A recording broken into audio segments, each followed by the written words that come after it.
Fala pessoal, tudo bem? Sejam todos muito bem-vindos e bem-vindas ao podcast do portal Fisiortopedia. Eu sou o Leandro Fukuzawa. E eu sou o Rafael Cariscalard. E nós seremos os hosts desse canal.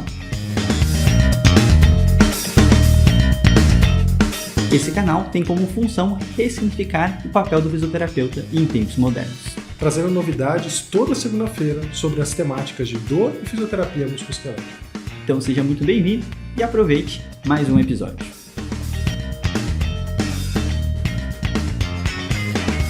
Fala pessoal, tudo bem? Sejam bem-vindos a mais um podcast de ortopedia e hoje estou aqui em loco na sala da Daniela Vaz, uma das professoras aqui da UFMG. Estou aqui fazendo uma visita técnica e aproveitando e também conhecendo e trazendo alguns professores novos que produzem aqui incrivelmente. Então, para mim, eu fico muito lisonjeado de poder estar aqui e poder conversar diretamente. Acho que sair um pouco das câmeras facilita, né? A gente grava normalmente por Zoom, então conversar assim pessoalmente é muito mais agradável. Então, Dani, seja bem-vinda, obrigada pelo tempo aqui. Estou tomando o tempo dela no meio do trabalho, mas seja bem-vinda. Eu que agradeço pelo convite, pela oportunidade de estar aqui falando do nosso trabalho. É, muito bom. E vocês devem talvez estar escutando uma festa junina que está acontecendo aqui na clínica. Então, fiquem tranquilos, a festa junina a gente vai tentar editar para não sair tanto esse barulho externo, mas faz parte do contexto, né? Então, vamos lá. Por favor, primeiro a gente vai... eu vou querer pedir para ela se apresentar. A gente vai falar especificamente, chegando num ponto final, de um editorial que em breve está para sair na Brazilian Journal, né? Então, quando a gente está aqui ainda não saiu, mas assim que sair a gente vai mostrar e divulgar mais esse trabalho. E, Dani, se apresente aí para todo mundo, por favor. Então, eu sou Daniela Vaz, eu sou professora aqui na UFMG há 17 anos.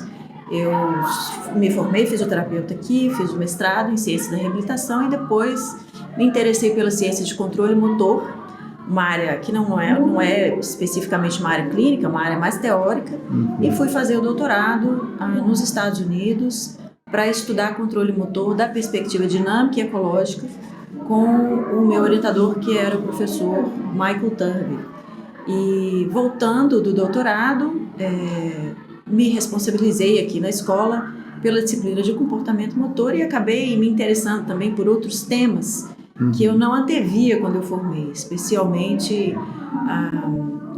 ter a oportunidade de estudar fora e ter um distanciamento da realidade brasileira me deu a oportunidade de repensar as nossas práticas, não como coisas necessárias e naturais, mas como escolhas, especialmente escolhas políticas.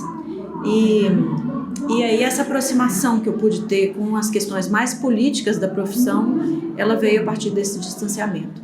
E também veio porque o tema que eu escolhi estudar no doutorado, que é o controle motor da perspectiva ecológica, ele é um campo de estudo que implica uma visão sistêmica dos fenômenos complexos que nos interessam, né?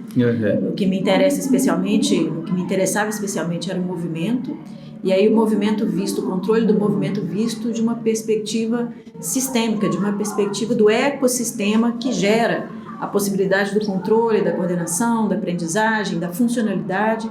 Então, toda essa perspectiva ampliada eu trouxe comigo quando eu voltei do doutorado.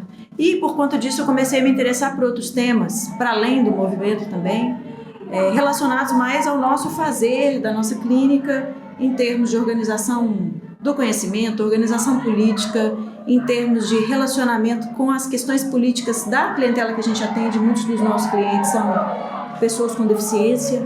Então, eu fui repensar o que é deficiência e fui encontrar, mais de 10 anos depois de formada, uma outra literatura, né, sobre esse entendimento de deficiência, que vai tratar a deficiência como uma questão política de justiça, não uma questão individual de defeitos de um mecanismo, né? Então, essa saída de uma visão baseada em mecanismos para uma visão baseada em sistemas, ela é a cara da perspectiva ecológica. Eu acho que ela é uma consequência natural da perspectiva ecológica e acabou o caminho que eu acabei seguindo, né?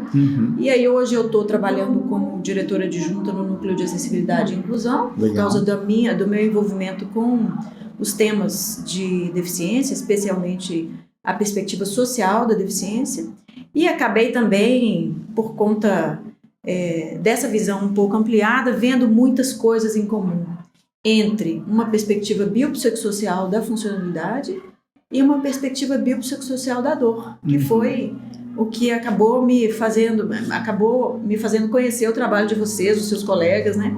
Então, eu não sou uma pessoa com uma trajetória, como vocês podem ver, pelo que eu estou contando, eu não sou uma pessoa com uma trajetória muito clínica, né? Minha trajetória é mais acadêmica, e aí eu me dou o direito de ser uma pessoa curiosa e que acaba... Eu sou professora porque eu gosto de aprender, né? E aí eu uso a desculpa de ser professora como uma desculpa para estudar e para aprender sempre que possível. É um privilégio enorme, né? Poder ter um trabalho em que a essência do meu trabalho é aprender para ensinar. Então, apesar de não ser clínica, apesar de não ser uma pessoa que vem da área da musculoesquelética, originalmente eu me envolvi na clínica com a neurologia, pela minha curiosidade em relação ao controle dos movimentos. Então, apesar de não ser uma pessoa da musculoesquelética, eu acabei me interessando pelas questões da dor crônica, da dor musculoesquelética, porque eu acho que elas têm muito em comum com uma perspectiva ampliada da funcionalidade, que é a perspectiva biopsicossocial. E, para além da perspectiva biopsicossocial, a perspectiva ecológica, eu acho que ela pode contribuir bastante. Então, foi esse trajeto que me trouxe até esse lugar, assim, de alguém que dá pitaco, assim, de alguém que quer participar, que quer produzir, que quer contribuir de alguma maneira para a gente repensar os nossos antigos padrões aí de encarar a funcionalidade, de encarar a deficiência, de encarar a dor crônica. Então, hoje é aí que eu tô hoje. Muito bom, muito bom. Uma das coisas super interessantes que eu acho assim, né, principalmente para querer te entrevistar, é em relação ao que você falou. Esse dar pitaco, eu particularmente estou tentando cada vez mais tirar esses labels, esses rótulos de pesquisador, clínico, porque o problema é o mesmo, né? Então, a gente quer resolver o mesmo problema, a gente quer entender a mesma coisa, tá cada um num front diferente. Que aí são perspectivas que eu acho que tem que ser complementares, né? Então, eu acho que o clínico, quando está muito de frente com o paciente, ele consegue enxergar algumas coisas. Como você falou, eu tive que sair do Brasil para entender outras coisas. É importante também escutar para quem está de fora e conseguir receber esse feedback do que está acontecendo, né? Absolutamente. Então, separar, e eu acho que quando você traz até a palavra ecológica, eu gostaria que você explicasse um pouquinho mais, que eu acho que não é um termo que está todo mundo acostumado, né? Sim. É importante a gente aprofundar, mas acho que ele traz um pouco de todo esse ecossistema, né? Tudo que está envolvido, né? E eu acho que é importante. Então, explica um pouquinho para a gente o que é essa parte mais ecológica dos estudos, né? Para quem não estiver familiarizado. Bom, tradicionalmente, a gente aprende sobre o controle dos movimentos de uma perspectiva bem reduzida e localizada num controle que é feito pelo sistema nervoso central, né? E eu gosto de uma analogia que mostra como que essa visão redutiva é inadequada, que é a analogia do voo do pássaro. É muito evidente que é estranho a gente procurar pela explicação do voo de um pássaro na asa do pássaro, né? E esse é um movimento que boa parte da ciência fez durante muito tempo, né? Que é o movimento de procurar por mecanismos localizáveis, que pudessem ser analisados, quebrados em partes, enfim. E aí imagina um cientista que está ali numa bancada dissecando um passarinho, procurando nas estruturas da asa do pássaro a explicação para o voo que o pássaro faz. É claro que essa explicação não pode ser conseguida, né, isolando esse pássaro do sistema, do contexto onde ele exerce a atividade de voar, né? Voar é uma atividade de um pássaro que só acontece num contexto, é interação com o contexto. Né? Então, toda a aerodinâmica do voo é parte essencial da explicação do voo. E, ao contrário dessa perspectiva tradicional que a gente tem de controle dos movimentos, que vai buscar toda a explicação no funcionamento de um órgão específico, que no caso é o cérebro, a perspectiva ecológica vai tentar aplicar essa lógica de uma visão sistêmica para entender o controle da percepção, o controle da ação, a cognição, a interação, né, entre esses elementos. Então, a perspectiva ecológica vai tratar como unidade irredutível de análise para entender esses fenômenos complexos, a pessoa no seu contexto. Tem um pesquisador que eu gosto muito, que diz o seguinte: o convite que a teoria ecológica faz para as pessoas entenderem percepção, ação, cognição, é ao invés de perguntar o que tem dentro da cabeça do sujeito, né? Ou seja, ao invés de fazer um foco muito reduzido numa parte do corpo do sujeito, que é o sistema nervoso central, é muito importante perguntar dentro de que esse sujeito se encontra. Ou seja, como que esse ambiente, né, possibilita essas atividades, que ofertas que esse ambiente faz para essa pessoa, quais são as possibilidades de ação que o ambiente oferece. A gente chama essas possibilidades de ação de affordances, porque é nessas possibilidades, na interação da pessoa com essas possibilidades, que a explicação vai ser possível, né? É na interação do passarinho com a aerodinâmica do ar, né, e do ambiente onde ele voa, que a explicação do voo vai ser possível.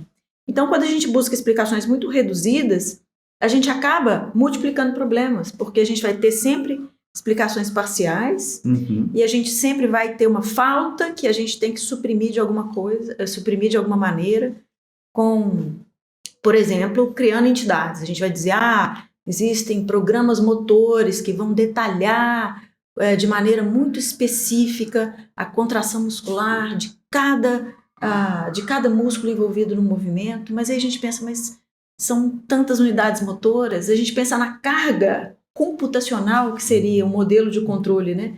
Baseado na especificação detalhada da ação de cada unidade motora, a carga computacional seria gigantesca. Como a gente está procurando a explicação num lugar muito reduzido, aí a gente tem que dizer, então tem algum tipo de inteligência muito especial que é capaz de fazer todas essas computações. É por causa de ter separado a pessoa do ambiente em primeiro lugar e de ter produzido uma explicação incompleta, uma explicação parcial, que a gente tem que ficar completando essa explicação depois com essas entidades mágicas que a gente tem que criar, como, né, um programa motor super detalhado, com uma capacidade computacional super detalhada, porque lá atrás a gente tomou essa decisão epistemológica de separar as partes, não olhar o sistema como um todo. Então, a teoria ecológica, ela procura entender pessoa no contexto como explicação básica para o movimento, para a função, para a disfunção, para a deficiência, né? Tendo essa visão ampliada. E é por isso que ela tem, então, tantas ramificações, tantas implicações aí, tantas aplicações para fora dos seus temas originais, que são os temas de percepção, ação, cognição, e ela tem tanta relevância para a reabilitação. Porque na reabilitação, a gente tem que fazer, eu acho que é importante fazer uma diferenciação entre tratamento e reabilitação, né? Muito do que a gente faz na clínica, do que fisioterapeutas fazem na clínica é tratamento. A gente tem uma situação aguda, uma lesão, um problema fisiológico específico que requer ali alguma intervenção bem localizada para cura ou restauração. Isso é tratamento. Mas quando a gente fala de reabilitação, a gente está falando de um processo de aprender a viver bem com a condição de saúde no contexto real de vida. Ou seja, não existe reabilitação sem consideração do contexto, né? Esse indivíduo que a gente pretende ajudar, ele não vai ter uma vida com significado, uma vida realizada, se a gente se esquecer que é uma pessoa que tem o seu contexto particular, né? Então, para além do tratamento, em muitas situações, a gente está pensando em reabilitação. E aí o contexto é fundamental. E aí a teoria ecológica tem tudo a ver, né? Porque ela vai enfatizar o papel do contexto, ela vai enfatizar a relevância do contexto. Ela vai nos lembrar sempre que a pergunta, né, que ela nos convida a fazer não é a pergunta de, olha, o que tem dentro da estrutura muscular desse indivíduo? Não é só essa pergunta. Essa pergunta é importante. Não estou dizendo que ela não é importante. Mas, para além dessas perguntas, o que tem dentro da estrutura musculoesquelética, dentro da faceta, dentro da articulação, né? O que tem nas estruturas nervosas que explica a situação de disfunção e dor que esse paciente vive? Para além dessas perguntas, o que a teoria ecológica vai nos ajudar a lembrar é que, para além dessas perguntas, a gente tem que perguntar quem é essa pessoa e dentro de que contexto ela vive, né? Porque a funcionalidade, a percepção, o controle de movimento, assim como a dor, são fenômenos da pessoa no contexto, são fenômenos multidimensionais, são fenômenos complexos. Então, a teoria ecológica ela vai trazer essa perspectiva da complexidade e da visão sistêmica como ponto básico, ponto de partida, passo inicial para qualquer explicação que a gente queira buscar, né? E para qualquer intervenção que a gente queira criar a partir dessa explicação também. Perfeito. Eu acabei de gravar um podcast com a Carol Bolle, então assim, eu tô super aquecido desse assunto. A gente falou muito sobre a perspectiva do atleta, em específico, no caso do estudo da Carol, né? Mas o seu exemplo do pássaro e tudo, as definições que você usou, para mim são perfeitas para a gente realmente ir para uma coisa, vou dizer, um pouco mais palpável, que eu acho que tá invisível em ambiente de reabilitação. Que quando você fala de ambiente, é entender que o ser humano, todo ser humano, né, eu falo assim, independente da pessoa acreditar ou não, o biopsicossocial e o multidimensional, eles existem. Então não é uma questão de crença do terapeuta, né? Mas é como ela falou, você pode só estudar a asa do passarinho, só a célula, ou você pode expandir e entender o ambiente que ele tá para entender como que aquilo influenciou diretamente, para entender a perspectiva dele, né? Sim. E quando a gente fala disso, na reabilitação, eu acho que o clínico às vezes não consegue perceber que até o valor que ele cobra, o lugar que ele trabalha, já são fatores contextuais para entender qual o público que eu estou atendendo, né? Para saber o ambiente, porque depois de um tempo você está tão imerso naquele ambiente que tem uma naturalidade. Você não consegue contrastar a sua realidade com a realidade do paciente e não consegue oferecer alguma coisa que às vezes encaixe para uma rotina, né? Então, uma pessoa, sei lá, com alguma questão econômica mais favorável, atendendo no SUS. Dependendo do que ele vê lá de realidade, ele não consegue. Então, quando a gente fala de ambiente, desde a nossa conflitando com o paciente, né? São coisas que vão interagir e a gente está chamando tudo isso de reabilitação, mas ele faz parte de um macro. Então, não tem como a gente pensar de reabilitação sem pensar no ambiente que ele vive, como que ele foi exposto, né? E aí eu acho que a gente chega em algumas questões e acho que é legal explicar um pouco de qual foi esse amadurecimento que você foi tendo em relação ao ambiente, contexto, você falou questões políticas, né? Porque não tem como separar, né? São seres humanos, o balde é o mesmo, eu sempre brinco, e a água cai no mesmo lugar, né? Então, acho que aprofundar essa parte de ambiente, propriamente dito, é bacana no contexto de reabilitação, né? Sim. Nossa, tem muitas camadas, né? Muito. Pra gente Nossa explorar. Senhora, acho que vai durar umas 10 horas. São muitas camadas, né? E, de fato, eu acho que no meu trajeto, eu fui percorrendo essas camadas e aumentando essas camadas progressivamente. Olhando para trás, talvez tenha sido isso que aconteceu. Mas antes de entrar na questão dessas camadas, do ambiente que a gente pode analisar para ajudar os nossos pacientes, você tocou num ponto que eu acho importante, que é a questão das crenças do clínico, das crenças do pesquisador, das crenças do professor, enfim. Da possibilidade da gente ter um foco de análise bem isolado, bem específico, ou da possibilidade da gente pensar de uma maneira mais ampla, mais macroscópica, né? E você disse aí sobre as crenças, que independente das crenças, os fenômenos são complexos, né? Independente da faceta que a gente usa para olhar para os fenômenos, a gente tem que respeitar os fenômenos, eles são complexos, né? E as crenças são talvez algo que dificulta essa visão mais complexificada dos fenômenos, ou seja, respeitar os fenômenos, exatamente porque me parece que mesmo com a intenção de trazer uma perspectiva ampliada, a linguagem biopsicossocial no contexto de um sistema de saúde, de um sistema educativo, de uma prática clínica com inúmeras pressões, ela acaba sucumbindo a uma lógica que é a mesma lógica com uma roupagem mais moderna. Sim. Que é uma lógica muito forte, a lógica médica é uma lógica muito forte, né? A lógica biomédica é uma lógica muito forte, é uma lógica que o modelo biopsicossocial procurou expandir, não eliminar, mas expandir, ampliar, né? Não contestar, mas ampliar. E, por incrível que pareça, apesar dessa intenção inicial, o que eu percebo, o que eu observo, mais uma vez, eu não sou clínica da musculoesquelética, então eu estou falando de observações, não estou falando de vivências, mas o que eu observo é que os clínicos muitas vezes se separam em campos distintos e aí tem o campo dos clínicos que vão abraçar o modelo biopsicossocial, né, e trabalhar usando essa lógica, esse discurso pelo menos, e os clínicos que vão meio que desconfiar do modelo biopsicossocial, como se o modelo tivesse impondo uma traição da identidade profissional, sabe? Então, eu vou explicar o que eu estou pensando. Vamos lá para o mais concreto. O clínico, especialmente o clínico que já tem uma visão um pouco desconfiada da visão redutiva, que vai dizer, olha, não faz sentido a gente pensar de maneira isolada. A biomecânica ensina isso, né? Se a gente for pensar, o tríceps sural, que é um flexor plantar muito poderoso, num contexto de cadeia fechada, a ação biarticular dele no joelho pode produzir no tornozelo o contrário da flexão plantar, pode produzir uma dorsiflexão, né? Porque na medida que o joelho flexiona em cadeia fechada, a tíbia tem que inclinar para frente e o tornozelo tem que fazer uma dorsiflexão. Ou seja, a biomecânica já ensina que a dependência do contexto é crucial, né? E aí, o clínico que tem uma orientação biomecânica e que pensa não só no local, mas no global, ele é um pouco desconfiado dessa visão redutiva que pega um sistema só para explicar tudo. Então, se você tem aí alguma... Que a gente chamava de multifatorial. Exato. Antes, né? Só que ainda está dentro do corpo. Exato.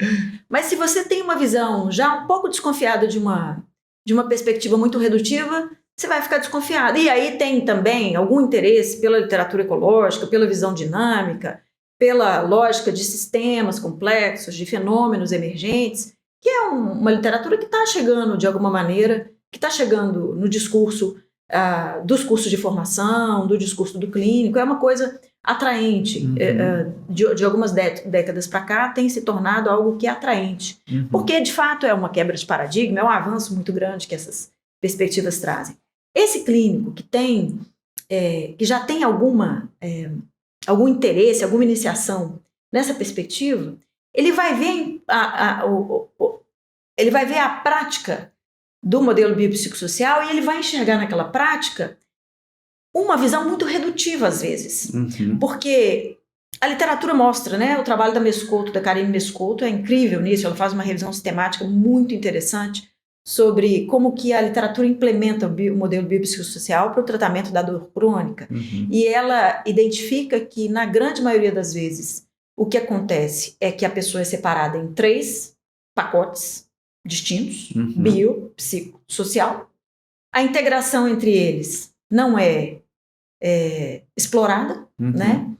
E o que tem grande relevância são os fatores biológicos. Os fatores psicológicos estão sempre reduzidos a questões cognitivas, comportamentais individuais. Os fatores sociais são ignorados. E aí cresce nessa literatura, cresce nesse campo, uma visão muito neurocêntrica de explicação da dor, que vai dizer, olha, pain is in the brain, a dor está no cérebro. Basta dizer para o paciente que é o cérebro dele que está produzindo aquela dor. E aí o paciente fica numa situação muito estranha, é uma ideia muito bizarra. Você pensar que você, de alguma maneira, é separado do seu cérebro e o seu cérebro está produzindo sua dor, ou seja, de alguma maneira é culpa sua. Né? Você que sente a dor é que está responsável por aquela situação.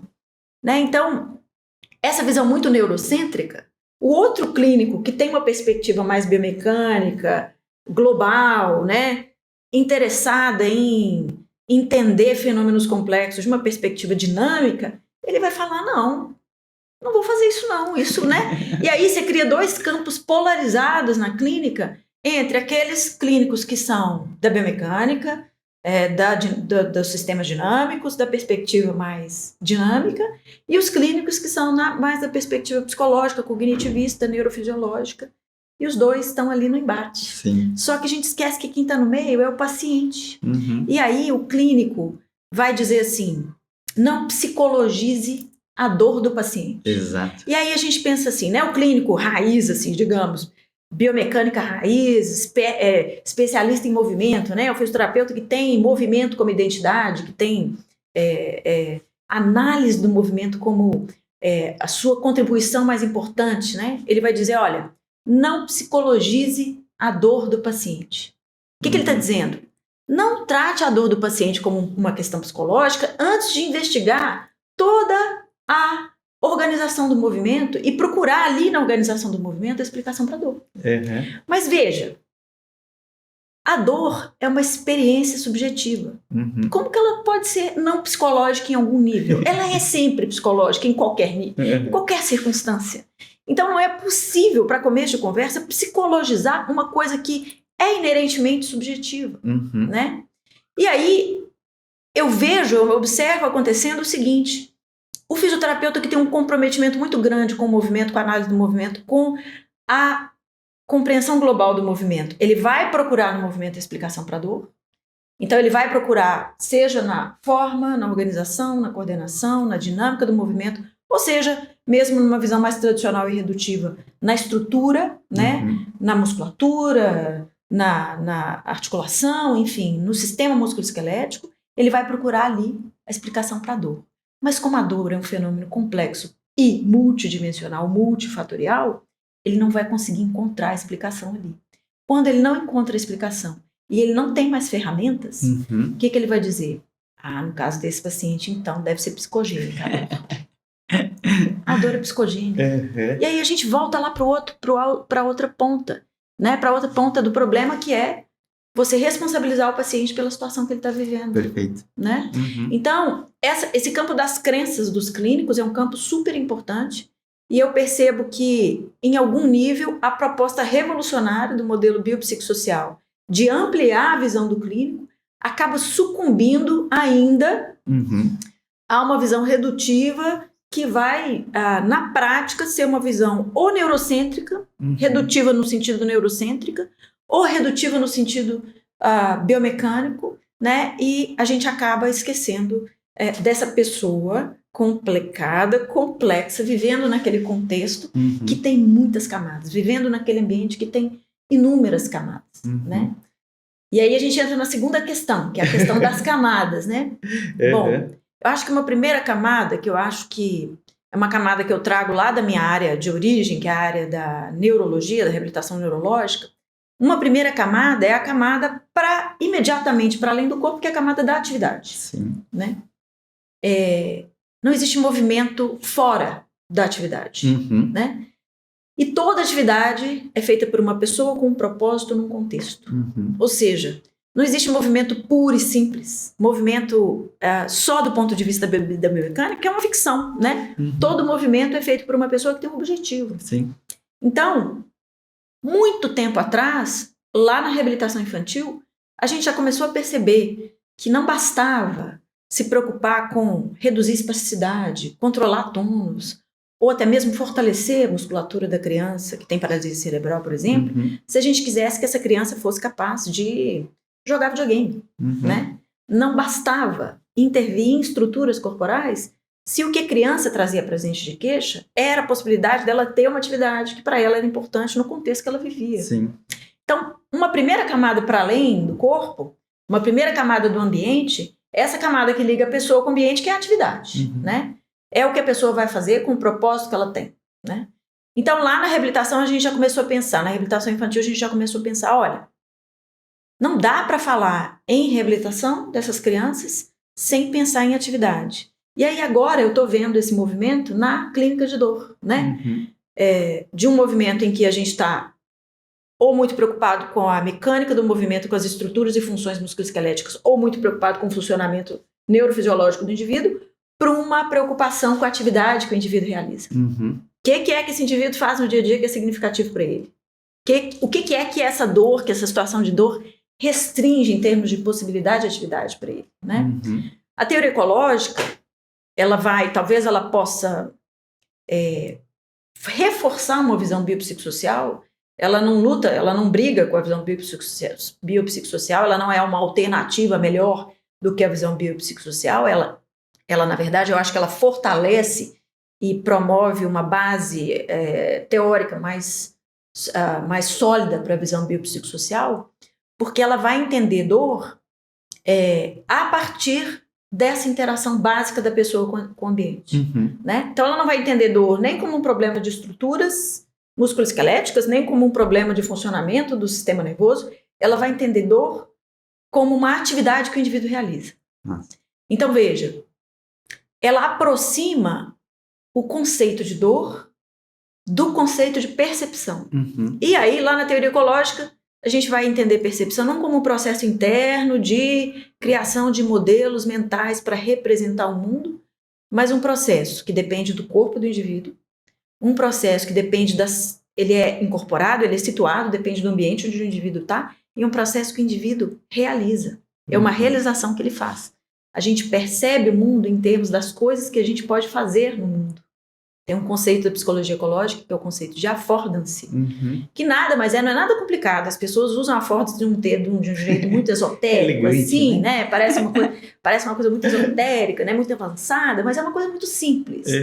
Affordances dizem respeito à combinação entre o que o indivíduo pode fazer, as capacidades que ele tem, e o que o ambiente suporta para ele, o que o ambiente oferece de ações para ele. Então, é nesse encaixe entre as habilidades, capacidades do indivíduo e as possibilidades que o ambiente oferece que está o affordance. Affordance são oferecimentos para ação, possibilidades de ação. É isso. Sim, dizendo de maneira bem sucinta, affordance são possibilidades de ação. E o mundo, a gente percebe as coisas em termos das possibilidades que elas nos oferecem. A cadeira me oferece a possibilidade de sentar, a escada me oferece a possibilidade de subir, o chão me oferece plano, né, e rígido a possibilidade de andar. E na teoria ecológica, toda percepção é baseada nessa ligação inseparável da pessoa com o ambiente, né, e da ação do ambiente na pessoa. Da pessoa no ambiente, desculpa. Então... Do ambiente da pessoa também. Exato, né? Porque é uma coisa, tem um mutualismo ali que é inquebrável, né? Lógico.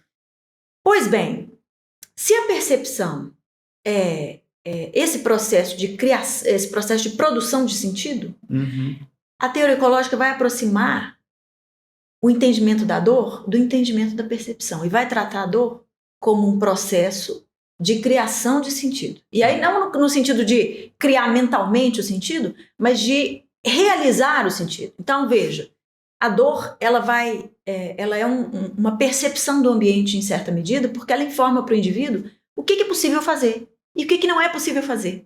O que é seguro, o que não é seguro, o que é perigoso, o que não é perigoso, né? Então, a dor, ela é aproximada pela teoria ecológica de um processo perceptual, de interpretação ativa do ambiente.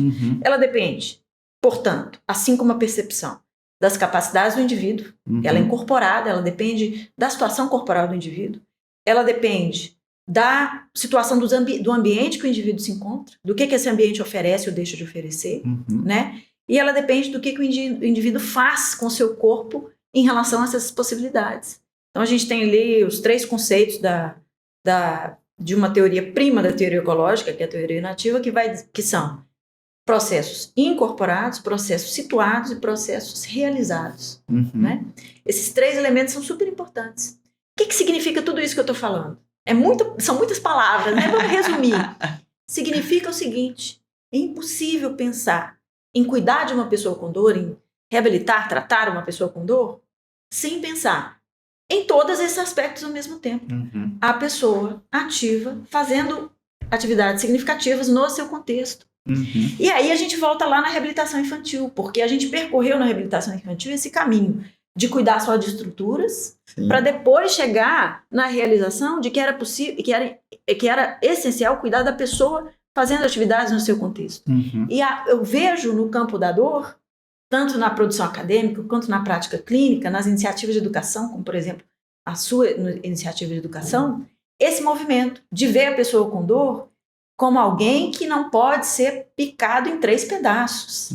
Antes era mente e corpo, 2 pedaços. Agora a gente acha que evoluiu, mas continua picando em pedaços. Agora são 3 em vez de 2, biopsicossocial, né? Então, essa pessoa não pode ser picada em estruturas separadas da atividade que ela realiza fora do contexto onde ela vive. Essa pessoa tem que ser tratada, né, nessa perspectiva sistêmica e global, que é a perspectiva que a teoria ecológica nos lembra de trazer, né? Nos convida a trazer, né? Então, uma primeira camada é essa camada imediata da atividade. E uma outra camada, eu acho que é a camada de todos os suportes sociais que possibilitam ou impedem a atividade, né? Então, a gente vai pensar, por exemplo, nas opções de atividade física para as pessoas que têm um trabalho que exige 4 horas de deslocamento, 5 horas de deslocamento no transporte público, né, mais 10 horas de trabalho, enfim, uma renda muito precária, né, uma segurança alimentar muito precária. Qual é a possibilidade de atividade física que o clínico pode recomendar para essa pessoa? Exato. Se o clínico não está consciente dessas possibilidades de ação para o indivíduo ou das barreiras de ação para o indivíduo, ele vai fazer uma prescrição totalmente inadequada. né? Se o clínico não está consciente ainda, talvez, eu acho que tem uma terceira camada aí que eu não mencionei, que é intermediária entre a atividade e entre os suportes sociais para a atividade, que é a camada da interação do clínico com o paciente. Sim. Porque o clínico chega para o paciente e fala assim, você tem padrões de movimento incorretos, você tem instabilidade na sua coluna, a sua coluna precisa ser protegida, nós precisamos fortalecer a musculatura do corpo para você proteger. Qual é o resultado em termos de crenças, né, que isso vai gerar para o paciente?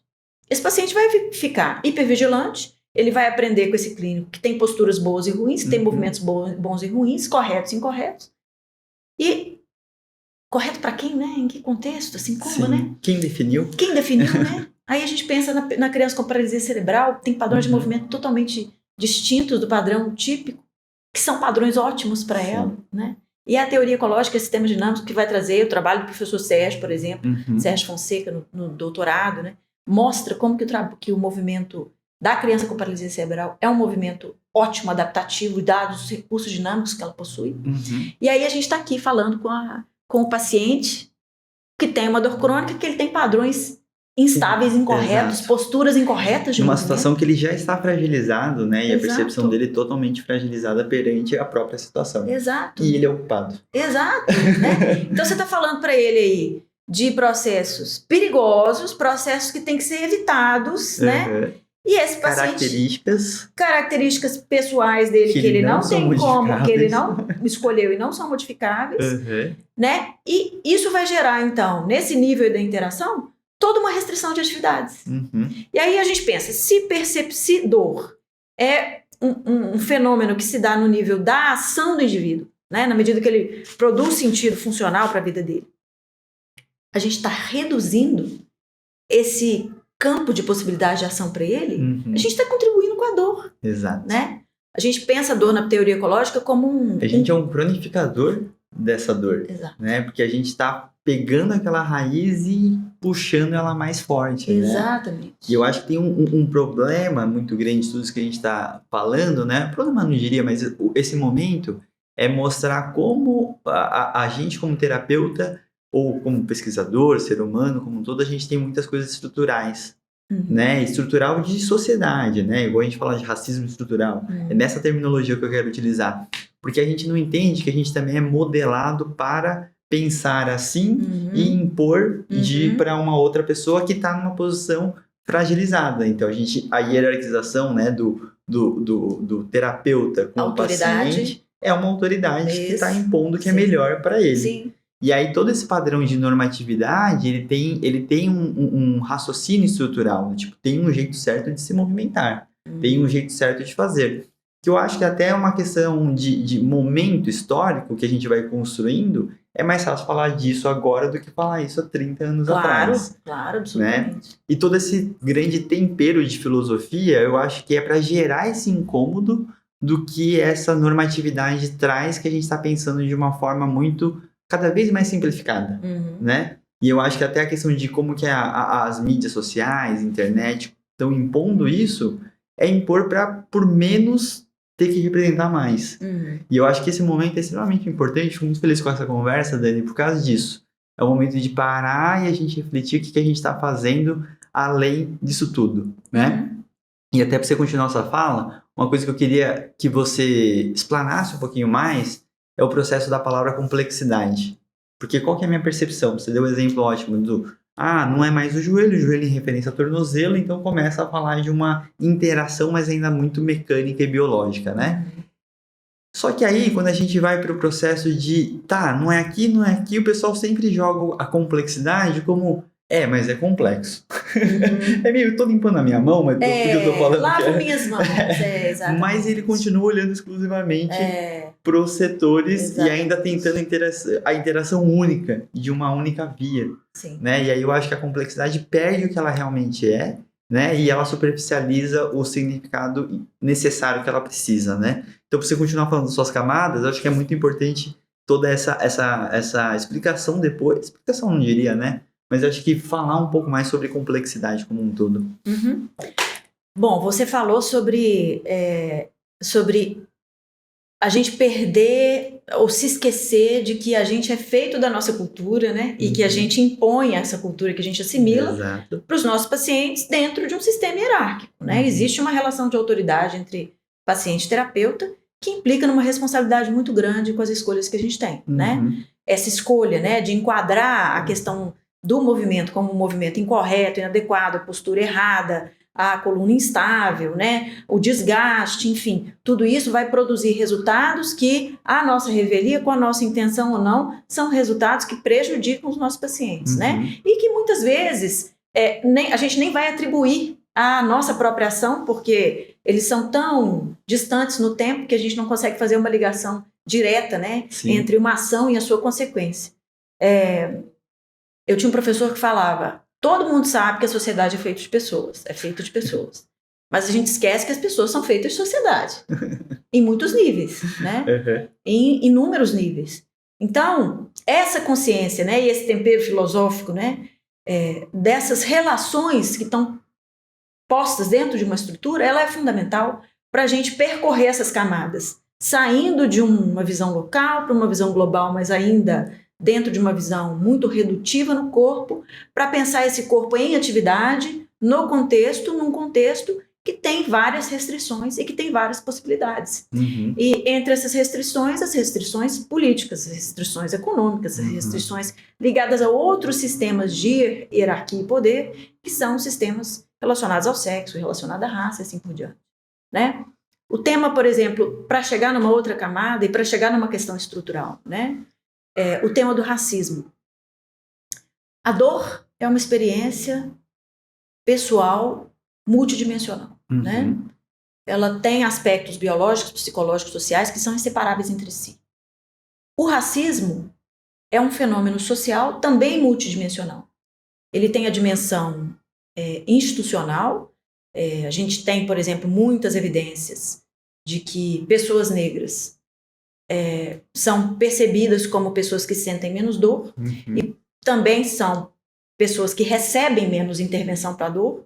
Então, seja anestesia no parto, seja medicação para câncer metastático, seja medicação para fratura, para apendicite em criança. Tem literatura mostrando que pacientes negros, consistentemente, recebem menos intervenção para analgesia nessas situações. Então, no nível institucional, você produz uma quantidade absurda de iniquidades em relação ao manejo da dor. Essa é uma dimensão do racismo. Mas ele também tem outras dimensões, que é a dimensão ideológica, né? Que é a dimensão, por exemplo, que atribui diferenças biológicas entre brancos e negros e vai justificar esse tratamento diferenciado para negros a partir da crença de que pessoas negras têm terminações nervosas mais grossas. Isso está documentado na literatura. Tem ossos muito mais largos, tem musculatura muito mais forte, tem cérebros menores, tem menos sensibilidade para dor, sentem menos dor, precisam de menos tratamento. Então, o racismo tem essa dimensão ideológica. Tem a dimensão institucional, ideológica e a dimensão atitudinal, que é a atitude, a ação perante essa estrutura ideológica, essas crenças, né? Essas três dimensões, elas interagem, elas não são separáveis, elas estão sempre interagindo, porque a dimensão ideológica produz ações que produzem desigualdades, que produzem resultados que confirmam as ideologias. Então, na medida que a população negra está sempre submetida a um cuidado à saúde muito inferior, está sempre submetida a trabalhos muito menos valorizados, está empobrecida, né? A percepção coletiva confirma essas pessoas de alguma maneira são inferiores porque elas não venceram, elas não sobressaem, elas estão sempre, né, em situação pior do que a situação dos brancos, então de alguma maneira a culpa é delas, e isso confirma a ideologia racista que deu origem ao problema em primeiro lugar, ou seja, o problema vai se retroalimentando em muitas dimensões que não são separáveis. Isso é a complexidade, né? São problemas que têm inúmeras dimensões que se retroalimentam e que se modificam ao longo do tempo, né? E que impossibilitam, portanto, uma análise que leve em conta apenas um dos seus aspectos, apenas um aspecto que seja mais visível naquele momento, né? É impossível falar de dor sem pensar que esse paciente, sendo um paciente negro, vai passar por situações sociais fundadas no racismo que vão compor a sua dor. Sim. Porque a interpretação que o clínico faz da dor dele é diferente. Uhum. A interpretação que ele mesmo faz da dor dele, aprendendo com a cultura onde ele vive, aprendendo com o clínico, que é a autoridade, é diferente. E o tratamento que ele recebe é diferente. O significado que a dor tem para ele, a vivência pessoal que a dor tem para ele, portanto, não pode ser separada desse sistema racial onde ele vive. Uhum. Né? E aí a gente pensar que estamos falando de cuidado biopsicossocial, porém, ou focados no movimento, ou focados no sistema nervoso, sem pensar nessas estruturas mais amplas, sociais mais amplas, como o racismo, por exemplo, não é, de fato, entregar um cuidado biopsicossocial. Uhum. Né? Para entregar um cuidado biopsicossocial, todos esses elementos têm que ser levados em conta. Né? Sim. E é muito importante, por isso que eu acho que tem toda essa reflexão do trabalho da Karime. Quando a gente expande o biopsicossocial, a gente particularmente não gosta do nome, porque ele categoriza, né?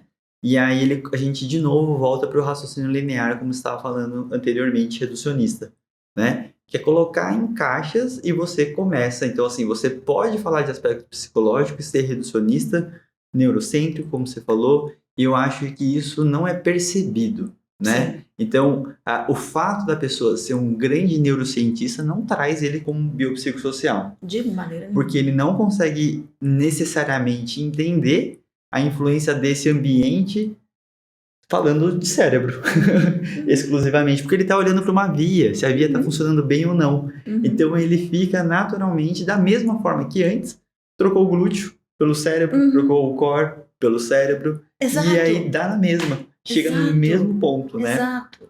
Então, toda hora que a gente está falando disso, a gente sabe que a nossa profissão não foi criada para isso. Eu acho que tem pessoas, como você falou, que naturalmente têm um olhar para essa dimensão, mas também não sabem como que aquilo afeta. E acaba trazendo até um romantismo que às vezes eu acho que também atrapalha dentro do olhar, né, pro cuidar. Porque dentro dessa mesma pauta mais estrutural, o olhar do que é saúde para cada uma dessas populações que a gente está falando, ela é definida como diferente, né? Então, você estava falando muito da reflexão e o que é deficiência, né? A gente fala o que é saúde. Saúde a gente já sabe classicamente que não é ausência de doença. Então, como que a gente promove saúde dentro desse contexto que ela tem, se a gente não entender minimamente o que ele tem disponível, né? Mas o mais importante é como isso afeta a percepção dele sobre saúde também, né? Então, a fisioterapia, sei lá, recentemente eu tenho falado muito isso, que ela se tornou um grande trabalho na percepção do paciente. Então, como que eu trabalho a percepção dele? Quando a gente fala ressignificar, né? O ressignificar eu estou trabalhando uma percepção, né? Então, por isso que esse nome, né? Por isso que esse tempero da filosofia nessa discussão, eu acho que ela vai para lugares que a gente não pretende dar muitas respostas, né? Mas é importante, acho que até pensando, quando que a gente faz o zoom out e quando a gente faz o zoom in, como que a gente mescla as duas coisas juntas, né?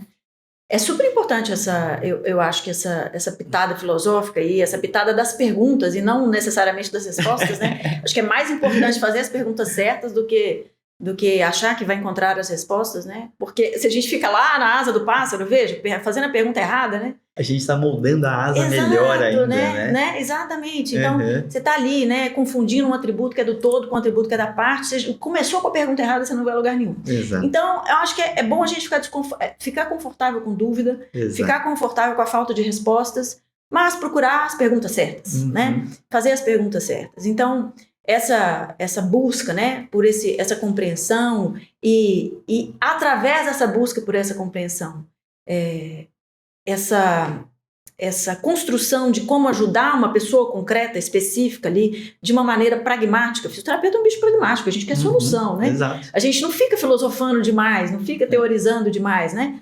A não ser, assim, no meu caso eu tenho esse privilégio de poder, eu adoro, né, ser professora, porque eu tenho o meu trabalho, assim, me dando todo o suporte social para que eu possa ter tempo de fazer isso, claro, né? Possa desenvolver isso. Mas, em geral, a gente quer fisioterapeuta clínico, professor, acadêmico, pesquisador, a gente quer solução, né? E aí pensar nessa solução que ela passa por esse processo de ressignificar. E aí, sem romantismos, né? Mas de maneira muito prática, ressignificar a experiência que a gente tem com o nosso paciente, ressignificar a experiência que o paciente tem conosco e com ele mesmo na vida dele, passa por levantar essas perguntas. Enquanto você falava, eu lembrei, né, até mesmo de um movimento cultural maior de patologização, medicalização de uma coisa normal da vida que é a dor. Exato. Né? Então tem um editorial, acho que é do Lancet, que mostra muita preocupação em relação à iatrogenia produzida por um discurso que medicaliza experiências usuais, normais, comuns da dor, da vida, que são as experiências de dor. Sim. Então, na medida em que a dor começa a ser tratada como um problema muito grave, que precisa de intervenções de alta tecnologia, né? Que precisa de intervenções muito avançadas, como, por exemplo, a generalização da indicação de cirurgias em países de primeiro mundo. E isso vai gerando como modelo, vai se conformando como modelo para países de terceiro mundo, né? E aí as pessoas que passam pela experiência de dor já aprendem, né? A partir dessa mudança social, que dor é alguma coisa muito séria, muito grave, que precisa de toda maneira de um tratamento, não pode sentir dor, né? Tem que encontrar uma solução, tem que buscar o último recurso, que seja a cirurgia, né? Na medida que esse modelo de atendimento vai chegando nos países periféricos, os índices de incapacidade vão aumentando. Nesse editorial da Lancet, a gente pode colocar a referência depois, claro, né? Claro. Nesse editorial, fica muito clara essa preocupação, né? De como que essa medicalização de uma experiência usual da vida, inescapável da vida, que é a dor, acaba produzindo a cronificação como iatrogenia. Perfeito, né? Perfeito. E aí entender, né? Porque o que a gente sempre fala de forma muito clichê, toda aula de dor lombar começa com um discurso de quanto mais a gente entende sobre o assunto, mais os números são de custos, né? Os custos são maiores, o impacto do que a gente está entendendo não está sendo positivo. Então, eu acho que nessa hora entender esse conceito que a gente tem hoje não está trazendo benefício, principalmente para questões econômicas mundiais, né? Ele é um dos maiores gastos que tem, e a gente tem essa questão da dor crônica. Mas quem que é o culpado disso tudo? E nessa hora, a gente parece um grande culpado do processo, né? O nosso olhar para a saúde, o nosso olhar para o tratar, o nosso método intervencionista excessivo, né? Eu sempre falo declaradamente, né, que tem um quadro que ele é um dos que mais bombam no fisioterapia, que é o How to Do, que é aquela simplificação do como fazer. A gente sabe que todo mundo quer saber o que fazer, mas sem contexto, aquele fazer, ele também não ajuda. E ele pode atrapalhar. Ele pode atrapalhar. Exato. E aí tem muitas vezes que a validação vem porque foi o fisioterapia que postou, porque foi tal pessoa que postou, que também não é a forma que a gente gostaria sempre de viver, né? Então eu sempre falo de forma declarada que eu demorei para aceitar que esse quadro exista, porque eu sei que é importante ter ferramentas, mas é mais importante saber como colocar isso, né? E a gente vai indo para os momentos finais aqui, e eu gostaria de que você realmente falasse, numa linha de pesquisa, como você tem na UFMG aqui, como que é o raciocínio, quais são as linhas de pesquisa que você está agora, né? Então, vamos colocar de forma mais prática no seu ambiente, que é a sua produção científica, né? O que você tem direcionado esforço para produzir agora aí, em relação a todo esse assunto aí? Bom, agora eu tô... essa pergunta, né? Toda vez que as pessoas perguntam, o que você faz? Qual que é essa área? Eu nunca sei responder. Eu tô em constante crise de identidade, sabe? Constante crise de identidade, assim. Eu quero fazer tantas coisas, né? A gente tava falando disso antes de começar a gravar.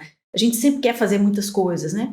Mas eu desemboquei, assim, vindo da reabilitação neurológica, depois no controle motor, ainda faço pesquisa de controle motor, mas cada vez menos, acabei desembocando em pesquisas relacionadas à questão social da deficiência. Legal. E, atualmente, tenho pesquisado as questões estruturais do racismo em relação à dor. Então, a gente tem um projeto de pesquisa em que nós estamos investigando concepções de dor crônica e concepções de racialidade. Que legal. De fisioterapeutas, para saber como que isso impacta, se impacta ou não na interpretação que os fisioterapeutas dão para o tratamento de pacientes negros com dor crônica. E tenho pesquisado também bases perceptuais da dor crônica, da dor lombar crônica, no caso, né? Então, dentro da perspectiva ecológica, se a gente pensa que dor se assemelha a um processo perceptual de atribuição de sentido para as atividades funcionais do dia a dia, e a gente pensa que a dor crônica é um encolhimento desse campo de possibilidade de ação, ou seja, uma pessoa com dor crônica é uma pessoa que tem as possibilidades de ação, os affordances, cada vez mais restritos e mais reduzidos, né? O ambiente dessa pessoa vai se reduzindo. Parece haver, segundo essa teoria, uma base perceptual para a dor. Então, a gente está pesquisando se a percepção de possibilidade de ação de pessoas com dor crônica e pessoas sem dor crônica difere. E a expectativa que a gente tem, se a gente confirmar a nossa predição, é que as pessoas com dor crônica vão perceber possibilidade de agir muito mais reduzida em relação às capacidades reais do seu corpo do que aquelas pessoas que não têm dor crônica. Ou seja, tem um mecanismo aí de calibração das possibilidades de ação que está comprometido na dor crônica, né? Então, a gente está ampliando, de alguma maneira, contribuindo para uma visão que leve em consideração mais um aspecto entre os múltiplos aspectos, né? Entre aí essa questão multifatorial, que leva em consideração também questões perceptuais, aí fazendo uma pesquisa mais ligada à raiz da teoria ecológica, que é a pesquisa de percepção. Então, hoje em dia, eu tenho trabalhado mais com esses campos, né? Tenho trabalhado muito com a questão das intervenções de fisioterapeutas para deficiência, também está muito ligado com todos esses temas que a gente falou, né? O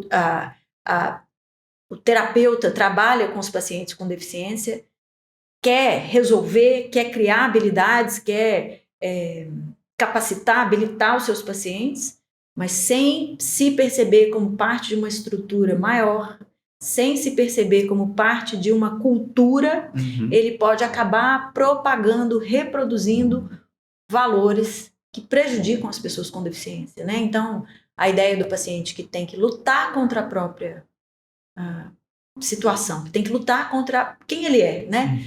É uma ideia que nasceu na reabilitação para as pessoas com deficiência. Tem um autor que eu gosto demais, ele é um adulto com paralisia cerebral e ele conta um pouco da experiência dele na reabilitação enquanto ele era criança. E ele fala que ele saía da reabilitação, ele saía da sala de aula para ir fazer fisioterapia 3 vezes por semana.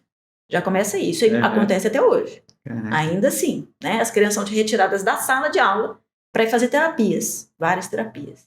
E aí ele ia para a fisioterapia e ele tinha que subir uma escada que dava na parede. Todo mundo conhece um ginásio que tem ali a escadinha que dá na parede. E ele falava com a fisioterapeuta dele, mas pra quê? Eu vou dar na parede. E ela falava assim, você quer ter uma boa qualidade de vida? Quero. Então, para isso, você tem que ser uma pessoa funcional. Você tem que fazer fisioterapia para ser funcional e ter boa qualidade de vida. É o raciocínio automático do clínico. Todo mundo pensa isso. E bonito. E muito, muito bonito, né? Muito plausível, O que ele aprendeu nas entrelinhas de todo esse processo, desse discurso e dessa prática? Que ele tinha que lutar contra a deficiência dele. E que ele tinha que subir e dar com a cara na parede, isso era lutar contra a deficiência dele. E aí ele vai ser normal porque ele vai fazer isso. E aí, ele chegou na faculdade e um dia, ele, depois de ter feito fisioterapia, terapia ocupacional, fonoaudiologia, muito tempo, ele estava conversando com os colegas na faculdade e com muito esforço imitando a voz de uma pessoa típica. E aí, depois de algumas cervejas, né, as pessoas estão mais soltas, mais à vontade, um colega dele virou para ele e falou assim, cara, o que é isso que você está fazendo? Por que você fica tentando falar desse jeito? E ele ficou puto, ele ficou arrasado, ele foi para casa indignado, porque ele falou, nossa, tanto esforço minha vida inteira lutando contra a minha deficiência, lutando contra a paralisia cerebral, para o cara não reconhecer que eu tô me esforçando. Até que ele teve um insight e ele falou assim, olha, eu posso ser quem eu sou, eu tenho direito de ser quem eu sou. Eu posso ter orgulho de ser a pessoa que eu sou, com a história que eu tenho. Eu não sou obrigado a lutar contra mim mesmo para ser uma pessoa feliz, com a qualidade de vida, né? Então, até que ponto funcional é o novo normal? Porque a gente já abandonou a normalidade lá para trás como uma coisa arcaica, conservadora, a gente discursa, né, em prol do funcional. Será que não é o mesmo? São roupas novas para o mesmo... Para a mesma coisa, Para a mesma coisa, só né? que são novas caras. Novas e só caras. por isso é novo, né? Exato, né? E aí a mesma coisa... renovado, né? Mesma coisa que aconteceu com o biopsicossocial, né? Exato. Você tem um médico redutivo, coloca o biopsicossocial, parece que é uma coisa nova, está fazendo a mesma coisa, né? Então isso acontece em muitas dimensões. E aí, por fim, só para terminar a história dele, ele faz uma reflexão muito interessante, que também tem muito a ver com a literatura que me encantou na dor crônica, que ele diz o seguinte: olha, independente das boas intenções dos fisioterapeutas, a reabilitação é, para as pessoas com deficiência, o que a indústria das dietas é para as mulheres. É uma pressão gigantesca de atingir um ideal de perfeição impossível, que te escraviza, né? Que drena a sua energia, que drena a sua alegria. Né? Então, pensar nesses temas filosóficos para o fisioterapeuta é muito importante. Sim. Porque todo fisioterapeuta escolheu a profissão porque quer genuinamente ajudar as pessoas, né? Que atende. E a gente precisa pensar que o how to, ele tem um contexto e ele pode ser sim muito importante, muito útil, mas ele também pode atrapalhar. E aí a gente precisa, em primeiro lugar, não causar dano. É a base da bioética, em primeiro lugar, não cause dano, né? Perfeito. Então a gente precisa pensar nesses assuntos. E aí a minha diversão é essa. Sensacional, Dani. Obrigado pela conversa, obrigado pelo tempo. Foi uma conversa que, gente, isso é só o começo, tá? Então, assim, consumam, né? Conversem com a Dani. A Dani é uma pessoa extremamente... Deu match na primeira conversa aqui, né? Então é muito bacana, a pessoa que você quer ficar conversando por horas e horas. Hoje a gente tem uma cerveja aí para continuar essa conversa.